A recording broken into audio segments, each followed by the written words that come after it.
Hello and welcome to the channel.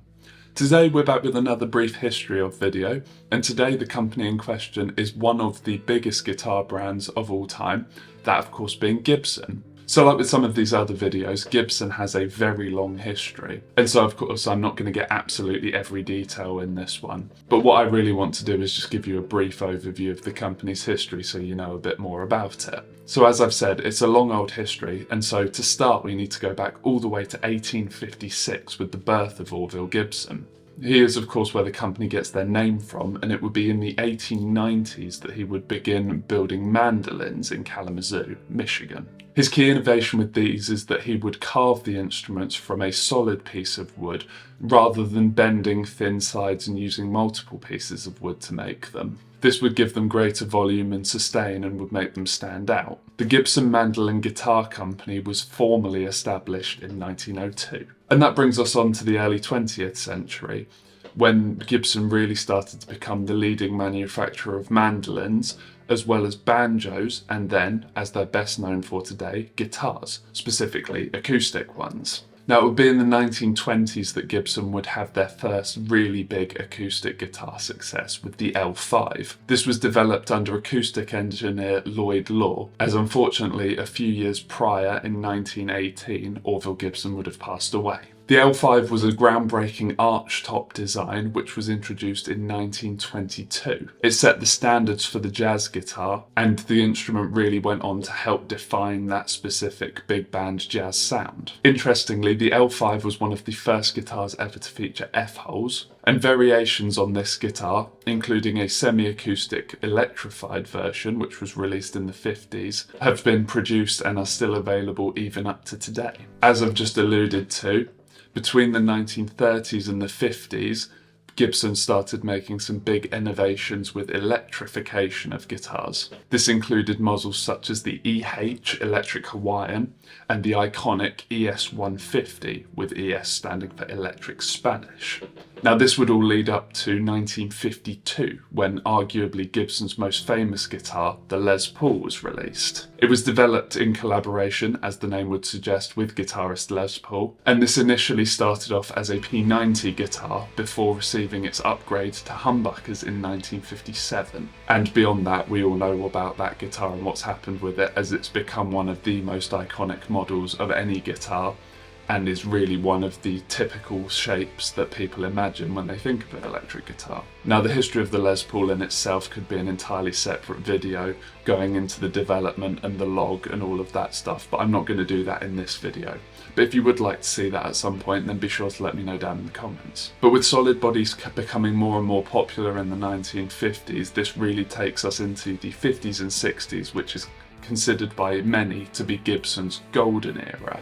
It was in this era that Gibson would release a whole range of their most iconic models, those including the SG, the ES335, the Flying V, the Firebird and the Explorer, just to name a few. Now, as I just mentioned, it would be in this era that Gibson would release my favourite model of theirs, the SG, which interestingly would be released in 1961 as an update to the Les Paul, taking on its name. Now this didn't last for long, and there's a bunch of rumours and speculation as to why it didn't continue, but the reason you see given the most was that Les Paul himself was dissatisfied with the shape of the guitar. It would be in 1963 that the SG would then become its own standalone model, taking on the SG name, and the single-cut traditional Les Paul shape would return to the lineup.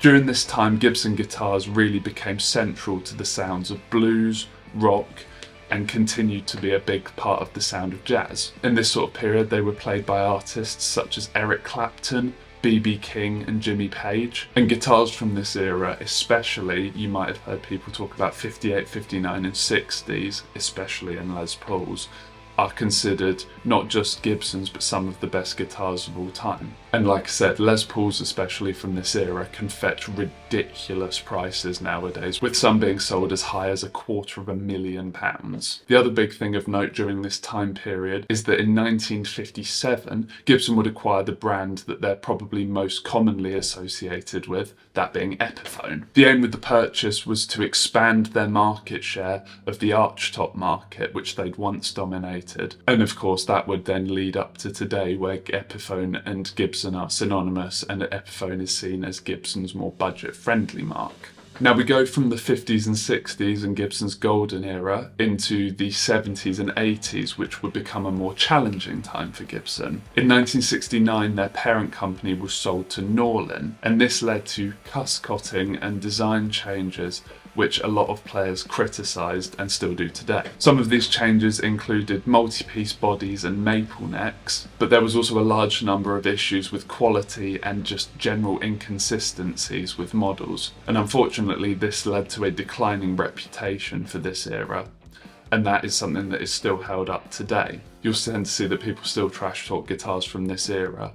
That being said, some good ones can still be found. And although models from this era aren't held in as high a regard, they did also introduce some of the more modern features that we still see on Gibson guitars today. Those being features such as the 17-degree headstock angle being reduced to 14 degrees and the addition of a volute at the neck joint. Both of these are in efforts to strengthen the headstock, as I'm sure you're aware. Gibsons are known, especially older ones, are known for having a very weak headstock and being quite easy to break. It would also be in this era that another one of my personal favourite Gibsons, although I don't own one, would be released, and that is the RD, which to me I most associate with grunge, and especially Chris Novoselic from Nirvana playing a bass version. Now, this decline in success and reputation for Gibson would lead to them being sold again in 1986, when they would be taken on by a new ownership group led by Harry Juskowitz. During the time from '86 to the early 2000s, Gibson would refocus on craftsmanship,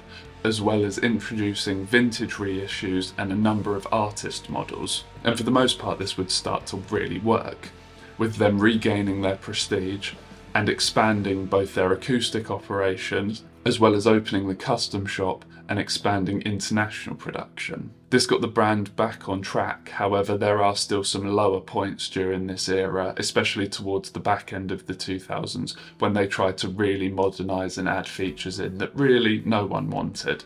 And that's things like robot tuners and guitar models such as the infamous Firebird X. If you don't know about the Firebird X, absolutely look it up because that's an interesting story. And that brings us up to more recent times in the 2010s and the present era. Now, in the 2010s, Gibson would try and expand, brought in a bunch of extra brands and try to become more of a lifestyle brand rather than just purely an instrument manufacturer. Now, it doesn't take a business genius to see that this didn't go very well, and this would lead to them filing for Chapter 11 bankruptcy in 2018. After that, the company restructured into what it is today, and they returned to a more guitar-centric theme, which so far seems to be doing better for them again. Now they've renewed their focus on classic designs, quality control, and heritage. Now, of course, they still do own a number of brands under their umbrella, but like I said, it's still very much guitar-themed and guitar-adjacent themed. Some of the brands under their umbrella, of course, include Epiphone, as well as Kramer, Steinberger, Tobias, KRK Systems, Mesa Boogie amplifiers, Baldwin pianos, Dobro resonator guitars, Maestro, Cakewalk for more music-related software, and Serwin Vega speakers. And that really brings us up to today, in early 2026. Now, like I said at the beginning of the video, I just wanted to give a general and brief overview of the whole company's history rather than going into detail in any specific era. Although if there is an era of Gibson or any other brand for that matter that you'd specifically like me to look into for one of these videos, then of course let me know down in the comments and I'm sure I can accommodate.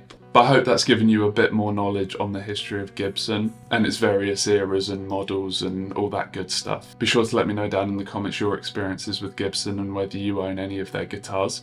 But that's going to just about do us for today. So as always, thank you very much for watching, and I'll see you in the next one.